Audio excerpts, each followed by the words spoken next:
This episode of the Nickelodeon Animation Podcast is brought to you by the brand new ice cream flavor that's sweeping the nation, Kitty. That's right, Ice Cream Kitty. Ice Cream Kitty away!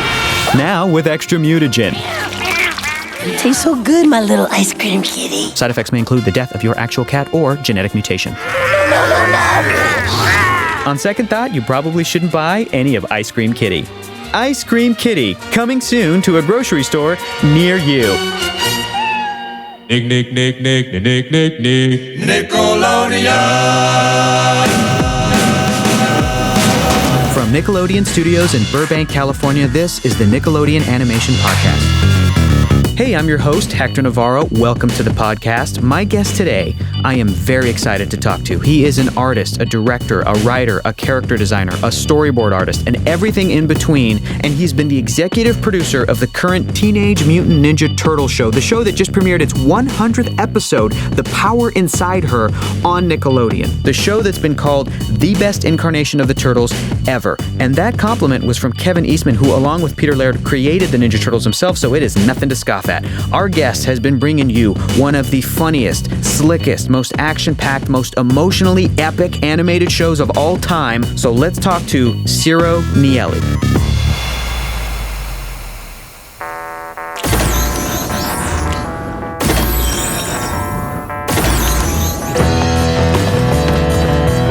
Amazing! This is like a full-on geek explosion!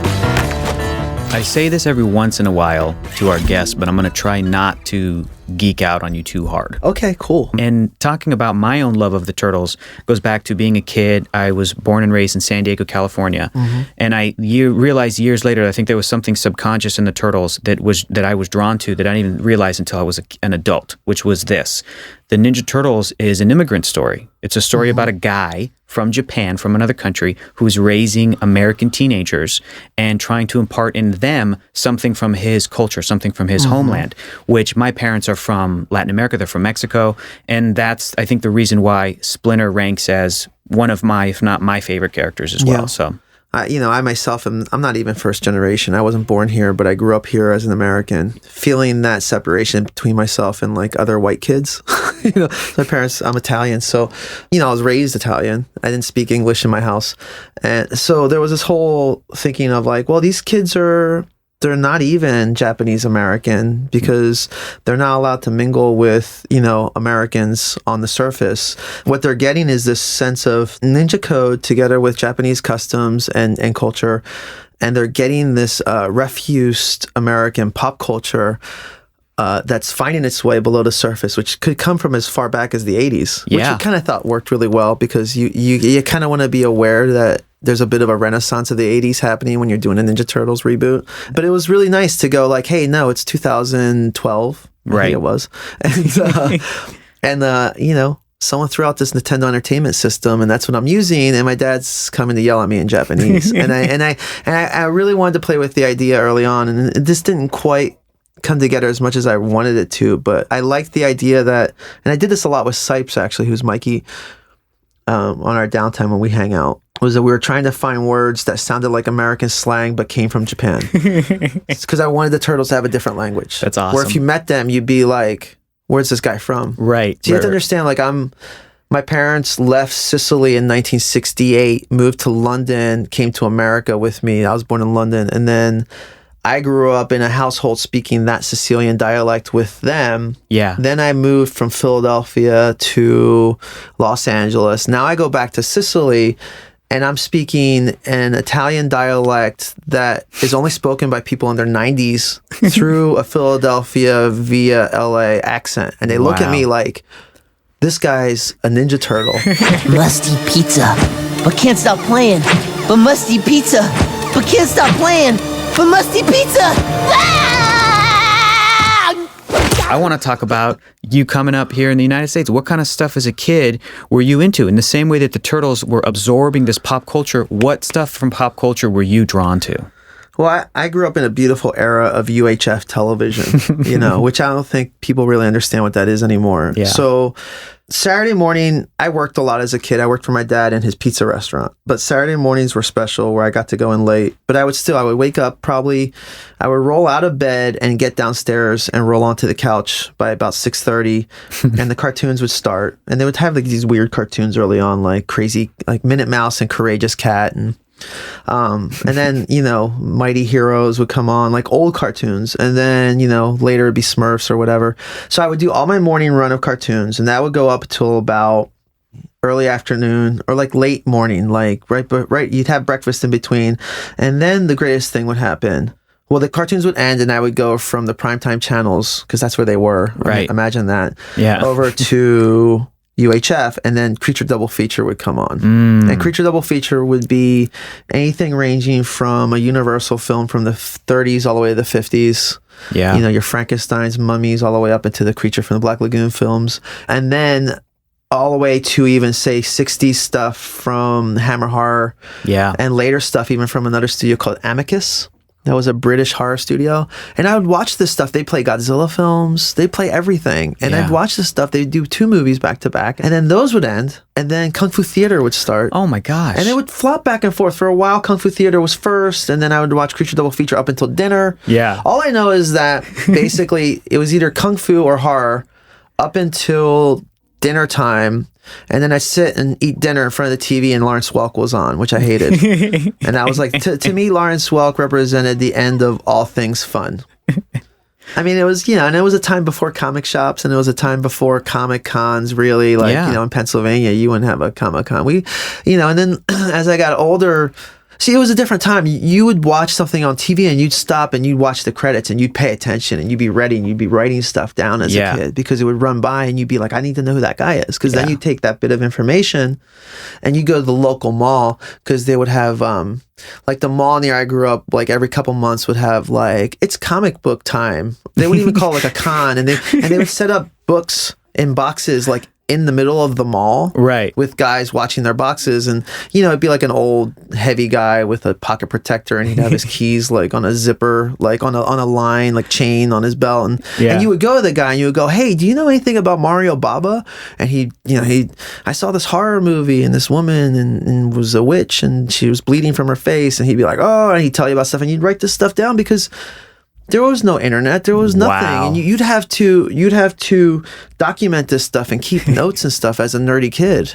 I remember that when the first comic shop near me opened, at this point it was like 1983, 1982. And it really came out of the necessity for sports cards. Yes. Like baseball trading cards. Yeah. Right. Those guys started piggybacking comic books, and that's where I was going. I was going to this place I think called R&B Collectibles, and it was in Montgomeryville, Pennsylvania, in the middle of a bunch of like fields where they would sell Christmas trees. There would be like a bungalow.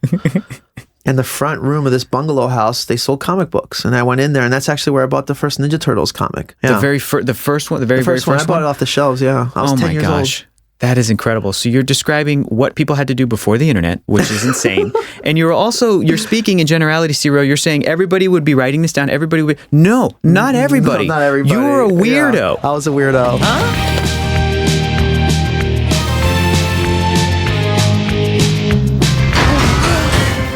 So you got the first issue of Teenage Mutant Ninja Turtles, Eastman and Laird's Ninja Turtles, black and white.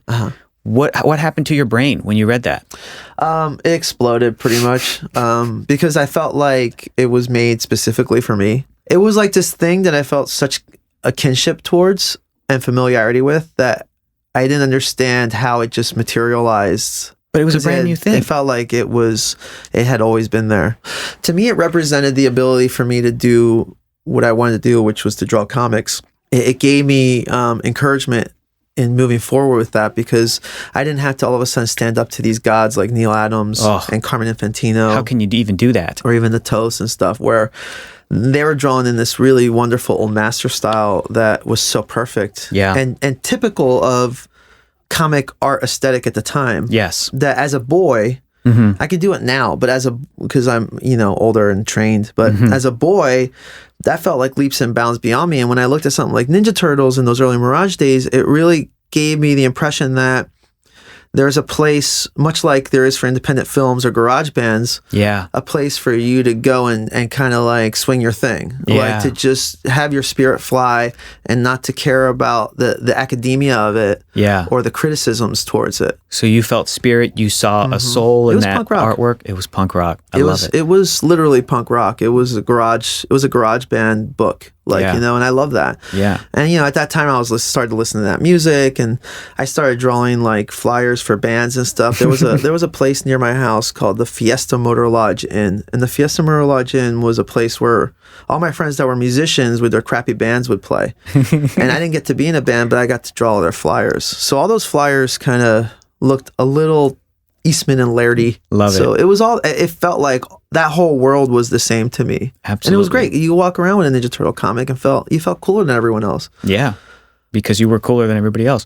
At what point did you start calling these guys? Because this is part of your legendary stories that you've told. You started calling Kevin Eastman, Peter Laird to be like, hey, when's my next issue of Ninja Turtles? I'm an 11-year-old kid. I did that with the book that they made. They made a book that collected issue 1 through 12, and it was delayed like 2 years. And I called them like every 2 weeks. Because I thought that was okay. Get this collection. Because it was $100, and I collected like quarters, and like I mailed it like in an envelope, and like so they had your money. They had my money. Okay, so then that's fine. You could call them. Yeah. When did you make the decision? I either want to do comic books, I want to do animation, I'm going to be an artist, that's what I'm going to do. I kind of had like a little bit of a dice roll. Like I wanted to be a fighter pilot as a kid. So by the time I was 12, my eye doctor pretty much said, you have to give that dream up. Right, yeah. And I was really heartbroken for a long time. Because of my whole childhood, I spent building model airplanes and pretending that I was flying them. Yeah. And then when Top Gun happened, I lost my marbles too. So, and then that ended almost immediately. And then I decided that I would have a career in forensic medicine, and I wanted to be in the FBI. And then by the time I was 16, I started thinking about, you know, what path do I want to take? Do I want to hang out with these kids that are like artists and musicians and be a knucklehead? Or do I need to start buckling down and get ready for a life in the FBI?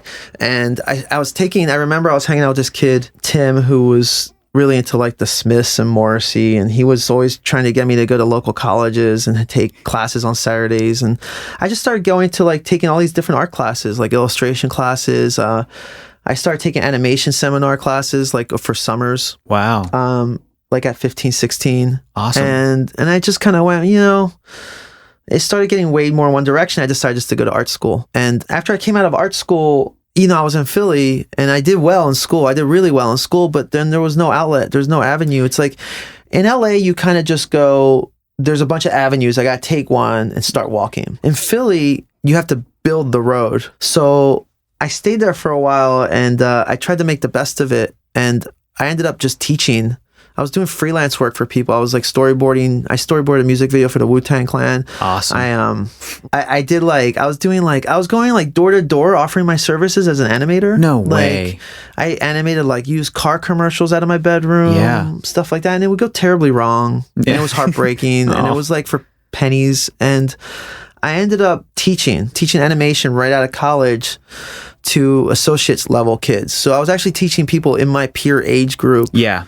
But because I had that degree, I was able to. And I did that for years, and thinking someday I'll move to California because some of my friends were already out here. At that time, what happened was my dad and mom decided to move back to Italy. And I was about to turn 25, I think. So they moved to Italy. And at that point, I said, well, there's no reason really for me to stay in LA, or in Philly. So right. When they moved back to Sicily, I simultaneously, almost on the day, drove out to LA with a Volkswagen full of stuff. And then that's awesome. Just hit the streets. What was the first thing that you started doing in any sort of professional capacity? Do you remember? Oh, I did so many things. Yeah. There were odd things. I came out here and I was living with my friend Monster Man, who's a great guy. So Monster Man and I met King Buzzo from the Melvins. Are these real people you're describing? Okay, great. Yeah. King Buzzo, got it. So the Melvins are this seminal, almost you'd call them punk band, but it was really came out of the Seattle era. And Buzzo, we're huge fans of the Melvins. Seth was doing this thing called Baby Monstrosities, and I was friends with him. And Cool. it's basically he would take baby dolls and glue them together and make them into monsters. So Buzzo wanted like 2-headed monster babies and stuff like that for his tour. So I was doing odd jobs like that, like building tchotchkes for him to sell on tour. Wow. And that was really exciting because I felt like, wow, I get to hang out with some of my heroes. And then people like Danzig would show up and I would get all freaked out. From that, Buzzo's wife, Mackie, was the art director for Larry Flint Publications. So she started giving me illustration work for Larry Flint magazines. And I guess you can figure out what that means. But Yeah, right. so I started drawing really, while I didn't have any money, like I didn't have a real career, I could get away with for a day drawing obscene stuff. It Yeah. would get published and I would get $500.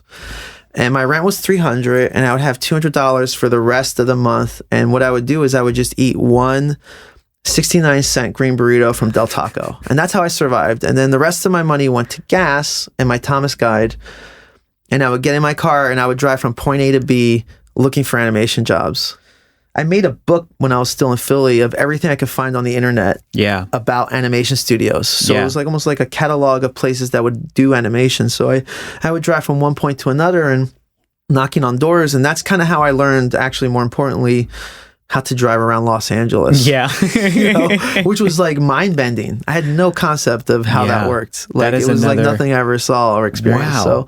So yeah, that was how I survived originally. And then there was some dark times. Like I ended up working for this guy, Alan, and Alan was this guy who his famed credit was he created, he said, but I think he stole the dancing flower or Coke can, you know, that you would see at like Spencer's. So he was like a gajillionaire from these things. And he Yeah. wanted to start this was at the dawn of the web, like boom. Mm-hmm. And he wanted to start a multimedia company. So he hired me as an art director, promised to give me, I think, something like $750 a week, Mm-hmm. which at the time was like $1 million. But after about 2 weeks, stopped paying me, along with like maybe like 7 or 8 other guys. Yeah. So I used to roll with this crew of like skinny, starving guys, and we had no food. We were eating like ketchup. Yeah.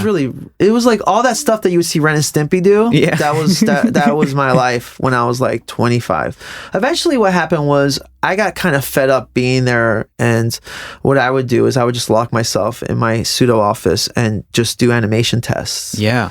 So eventually I did a test for all the studios really, Yeah. but one popped and I got hired at Family Guy.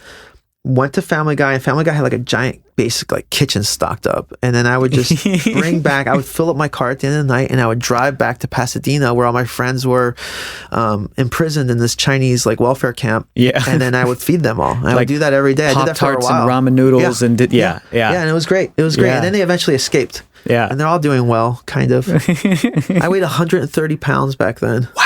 Which is probably 50 pounds less than I know. People don't know. You're 6'5". You're a big guy. So that if they're listening to this, like that was very, very thin. Yeah. That's very thin. Yeah. My leg weighs 130 pounds now. How did you go from being a starving artist to like, I want to direct shows. I am now directing these shows? Well, there's a thing in between that happened, which was I was storyboarding online content. I was working for a contractor who was doing stuff for a company called The Romp.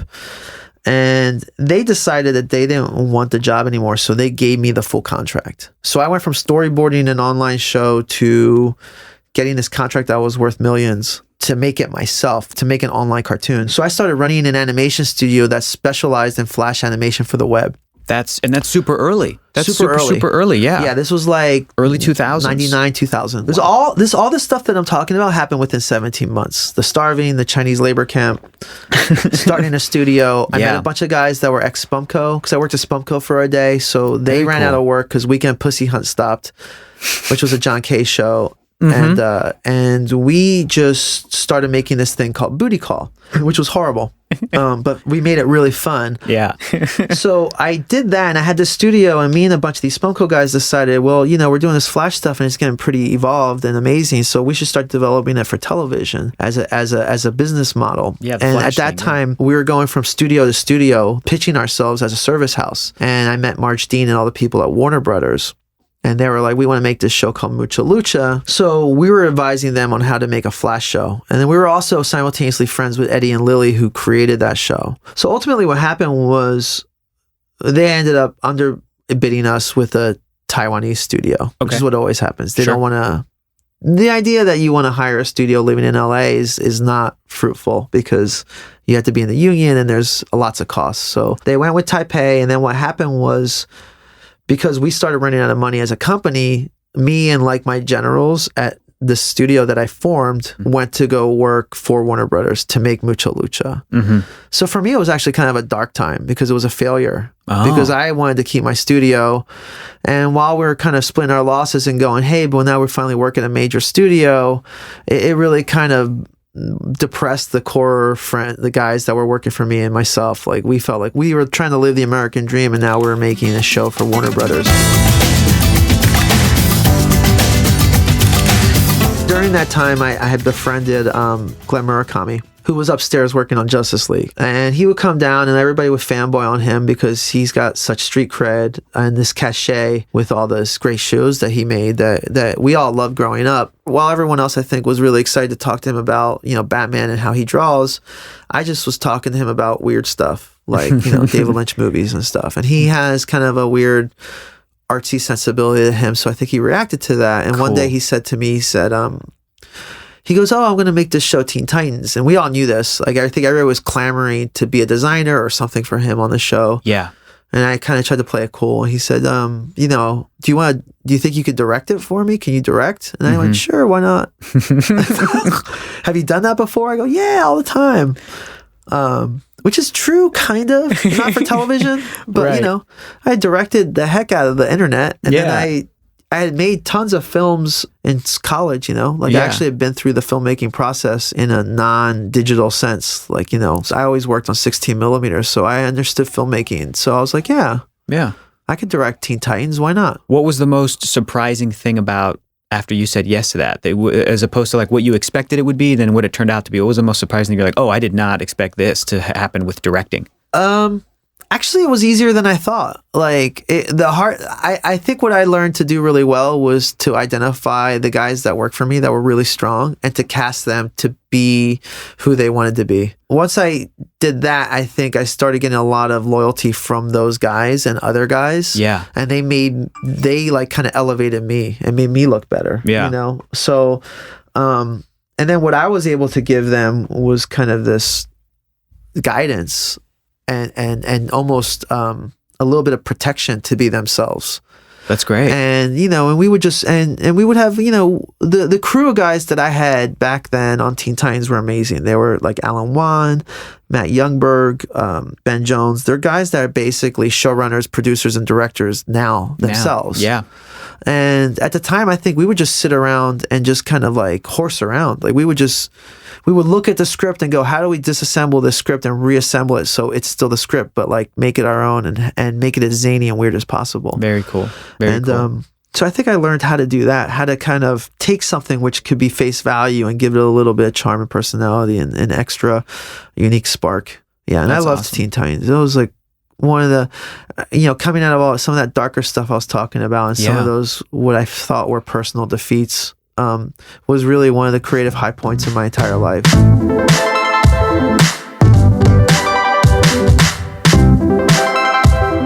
What is it that you do as an executive producer? What is it that you do on Turtles? Well, I think, like you said, everyone does something different. Everyone does something different. But, so I do an extension of what I've always done, which is somehow I've done every job in animation. So it's world building, really. I'll sit down with Brandon. We'll break a story. Brandon then works with his story team, and they get the scripts going, and they get the scripts going through all the different stages, and that's his jurisdiction. Yeah.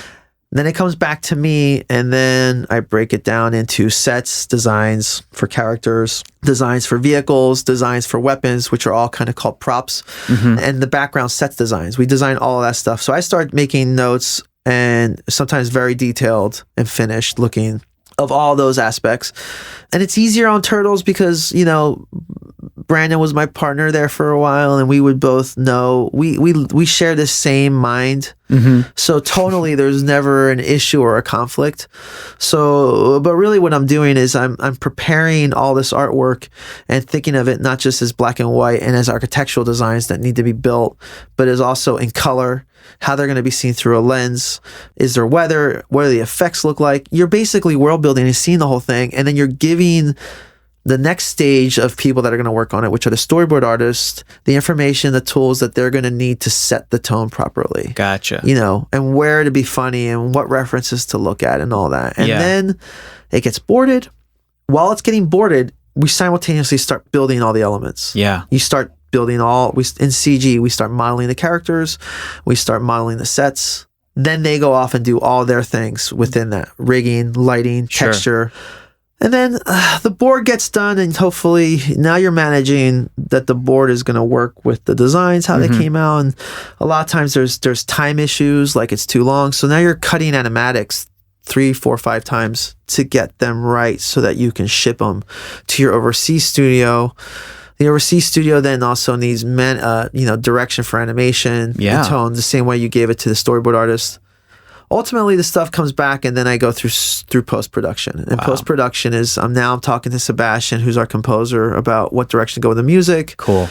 And I'm spotting for sound effects. I'm sitting with Jeff Schiffman and his guys at this place around the corner called Boombox, where we do the sound effects. And eventually we mix it, and I go through all that post with them. And that to me is my favorite part, where I really feel like a filmmaker. You know, I think this show transcends the 22-minute format, and it definitely transcends kids' cartoon and kids' entertainment. So I try to kind of play things, for moments and to make them really cinematic. So that really comes together in the final post stage when you start putting the music and the sound effects, and the mix can do a lot to manipulate how something comes across. Because it can come across very generic, or what I like to do is to make things very subjective, from an auditory standpoint. I love sound design. So yeah, that's what I do as a showrunner. The other thing that I have to do occasionally is, massage personalities and stuff, because they're artists. Sure. And while I am one too, I also kind of walk this management line, and a lot of those guys can come and talk to me, and they feel a little bit more comfortable. Because you have that artist background, because you're one of them. Absolutely. Yeah, and they'll fight or, whatever. Yeah. There's all kinds of stuff happens. Yeah, totally. Somebody gets a crush on someone, it gets their feelings, or it gets weird. It sounds like it sounds like high school. Exactly. Yeah. It's a little bit like I'm curious about the pitch for Teenage Mutant Ninja Turtles. How did you hear about the project? How did you get involved? And what was that pitch like? It seems like all you had to do really was pitch yourself. Here was my Saturday mornings. This is what I would watch. It's kind of what ultimately happened. Yeah. But yeah, at the time I was at Warner Brothers, and I was doing shorts there, like random little things. I did a Super Friends thing. I did these Batman bumpers for this online game, and it was really fun.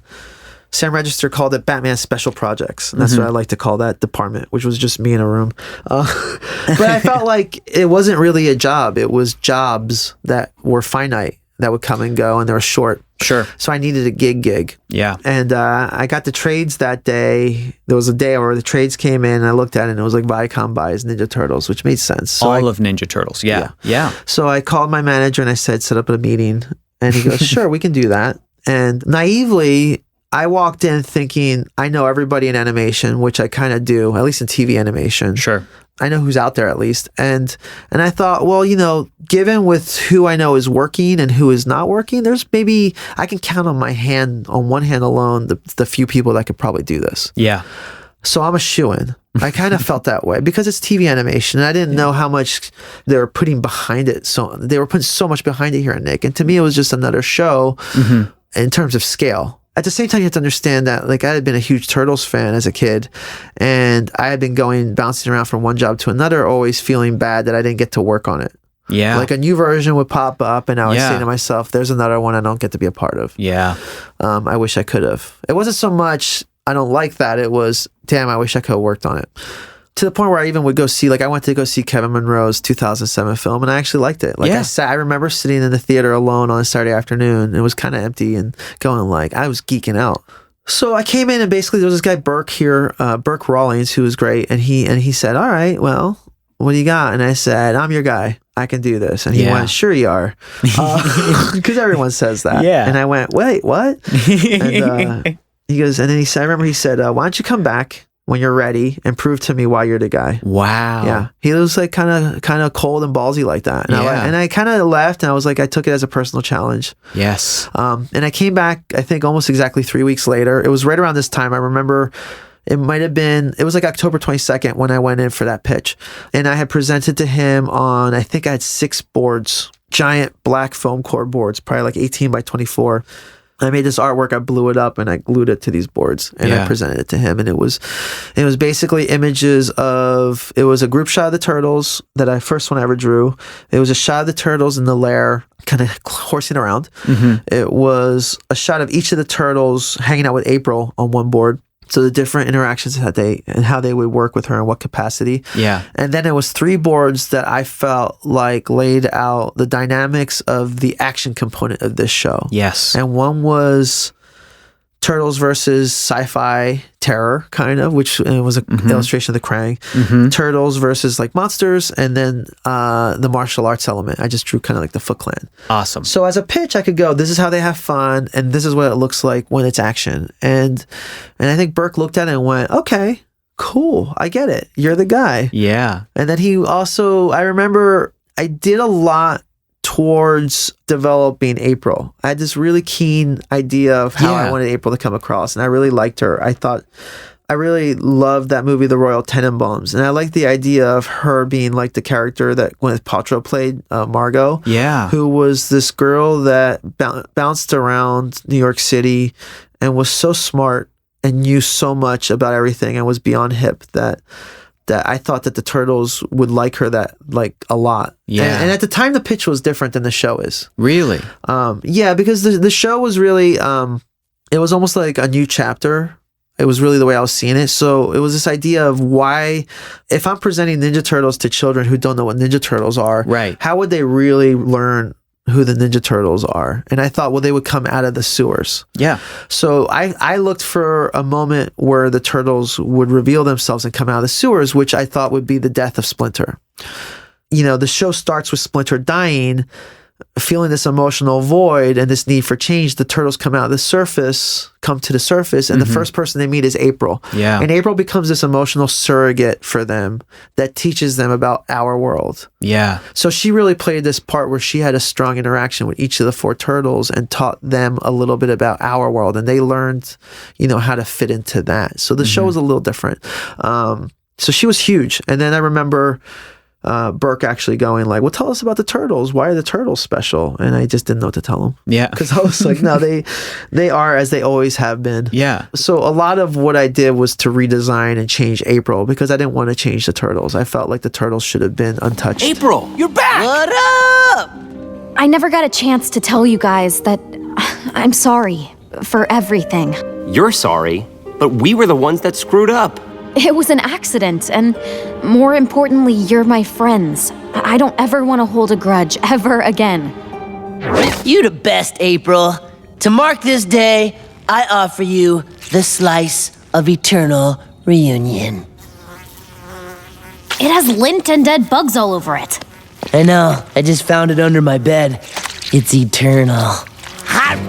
Normally, this has been a very sort of marketed to and for boys property since we were kids. Did you guys know going into it that it was going to be something that was going to draw this young girl, this female side of the audience? Or was that something that was like a surprise to you guys? No, I don't know who thought what, but I never had any misconception that it would just be a boys show. I've always worked on properties that had, I dare to say, more of a girl following than boy following. So. Absolutely. Teen Titans, great example. Teen Titans was huge, and the show that I created at Disney, Super Robot, was I get all my fans are girls on that show for some reason. Yeah. I don't know. It's just, maybe it's cute. I don't know. But like, I maybe I have some sensibility that attracts teenage girls in my storytelling. I have no idea. But like, that's like, so it was really important to me when I started doing Turtles that I saw April like the 5th turtle to the point where I put a 5 on her t-shirt. And her evolution as a character throughout the series has been awesome. And earlier this year at Comic-Con, you guys premiered this great April episode. Was that City at War? I think it was. It was basically the turtles come back from space, and here's April graduating to a level of kunoichi. Yes. It was great. What has it been like to see the fan reaction from season to season to season? That's always nice. Yeah. Yeah, they've been pretty good to me. In the beginning, I think they're all like, why has Donatello got gap teeth? Yeah. Why is there 3 toes on them? And I was just like, And then after a while, I started going like, oh, this show's awesome. Yeah. I mean, they really just took to it really well. Because I think, I don't blame them. Sure. I think, they really care about something and they really love it and it means something really deep and real to them. It represents something real in their lives. And to go like, this guy is the guy now that's going to be in charge of my childhood. I can't help but hate his face. And it was like, I had to get through that, it was like, that was year 1. Yeah. But it's been like 8 years. Did you have a moment where you're like, oh man, I got it. This was the thing that let you know, oh, okay, I'm good to go. No, I never not had that attitude. Awesome.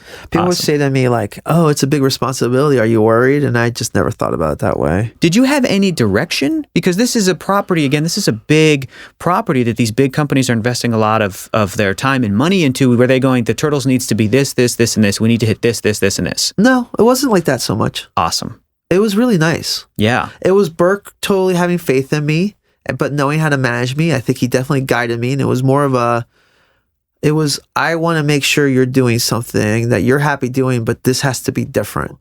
It was like kind of a really high creative time. Like I was alone in an office and Burke would say, all right, by Saturday or by Friday, we want to see the Splinter. And I would just churn out pages of concept designs. Yeah. And I would just sit in that room alone. Yeah. And I remember I plastered the walls with all the covers from every Kevin and Peter book. And beyond that, I would plaster all these images that I liked from, I created almost like a look wall, like a lookbook wall. Like I pulled images from all the different Ray Harryhausen films that I liked, things that I thought were stop motion puppets. Yeah. And how I thought things where I thought, here's something that's not real, that's a puppet, but the lighting or whatever made it feel the way I would want Turtles to look. So I was surrounding myself with all that, and I would just sit in this room and just draw.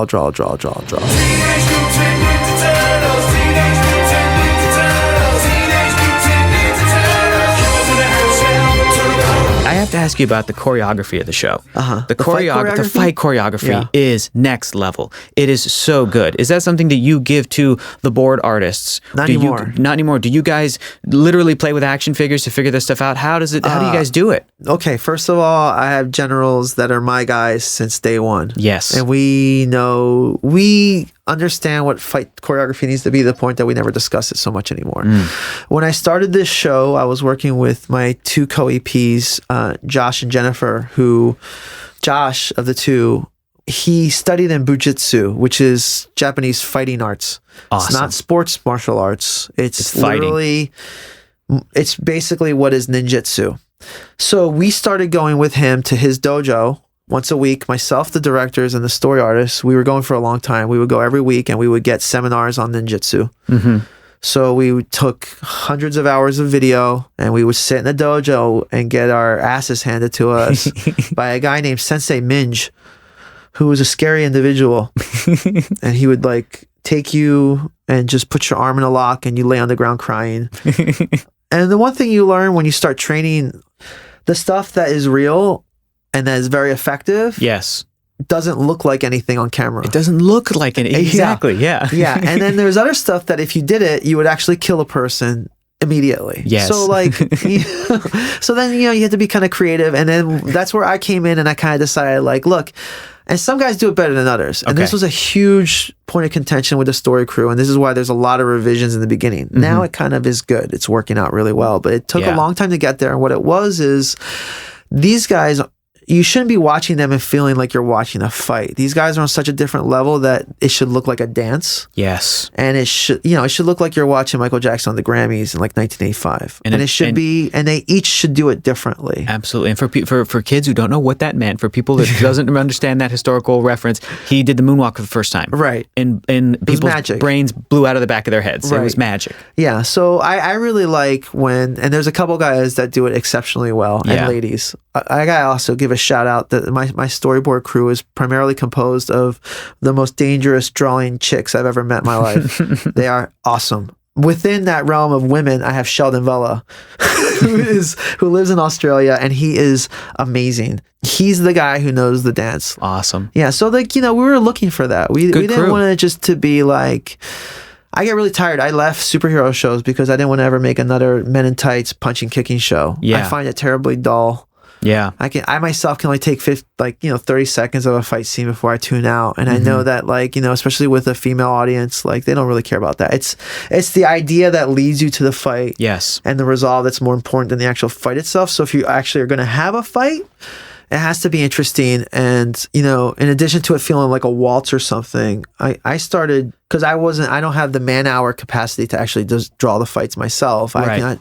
I can only rely on the board artists. One of the things that I would do would be design these sets that would allow they're almost like giant sets that you would build for like a dance number in like an old MGM musical. Like cool. I would make sure that the sets would basically almost be like a sandbox that the board artists could play in. Awesome. So they would have like levels and they would have dynamics different things that just were interesting. Yeah. Like if you go over here, you're going to get burned. This teeters and totters. Wow. You can go under this and over that. And have you designed an action figure playset? I feel like they would love you. I've designed I've done roughs for almost every single set that you've seen in these 125 episodes. But I don't know that, we live in a different age where playsets don't get made anymore. That's kind of true. Yeah, it's not. But I love playability and I love toys and function. I love Rube Goldberg. So there's a lot of that in there that I think also makes the fights more interesting. Yes. Lighting, there's a lot that makes our fights cooler. And, we're lucky that it's CG too. Yeah. Because that, the camera can move, changes everything. Yes.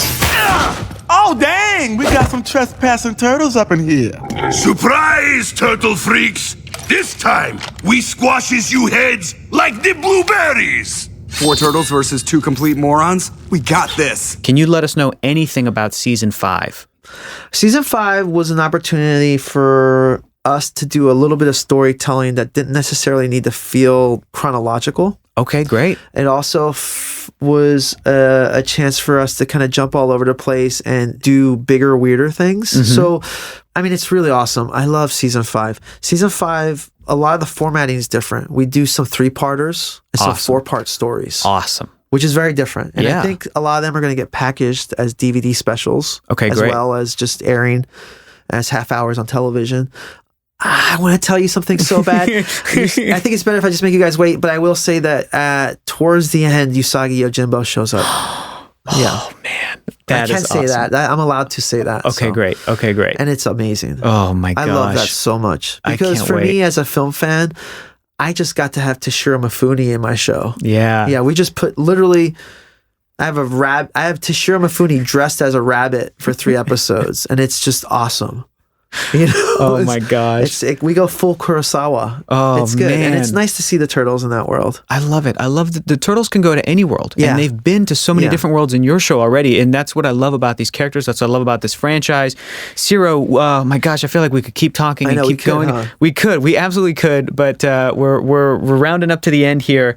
I just want to thank you so much for all of your work and for your passion and for telling us about your first little bit of time in LA, which was hilarious and sad, but now you're okay and better. I liked it. I had fun the whole time. Yeah, absolutely, man. sad. We're going to have you come back. This was so much fun. Yeah. So thanks again, Ciro. That was awesome, dude. You're welcome. I had fun. Thanks, everybody listening. Thank you, Turtle fans, for watching. And don't be too sad at the end of season 4. It'll be okay. Well, guys, listen, I know I say it every single week, but really, we could have gone for another hour. That was so much fun. Big thanks to Ciro Nieli for coming in and talking turtles and everything in between with us, and I mean literally everything in between. Be sure to go to nickanimationpodcast.com for a bunch of awesome extra stuff. Did I mention that it's awesome? Including, you may be able to see some never-before-seen footage from the pilot animatic to Teenage Mutant Ninja Turtles all the way back from 2012. It's rad, so check it out. Thanks to the awesome crew who puts this podcast together. This podcast is produced by by Jonathan Highlander, Dana Vasquez Eberhardt, Kelly Smith, Andrew Hubner, original music by Useful Creatures. This week's episode edited by Jonathan Highlander, Josh Caldwell, all of the incredible social media for our podcast is made by Narbe Manassians, Sammy Armiger, David Watson, and thanks to the man who works the controls and makes me sound better than I have a right to, Manny Gralva. Until next time, thanks for listening to the Nickelodeon Animation Podcast and keep watching cartoons.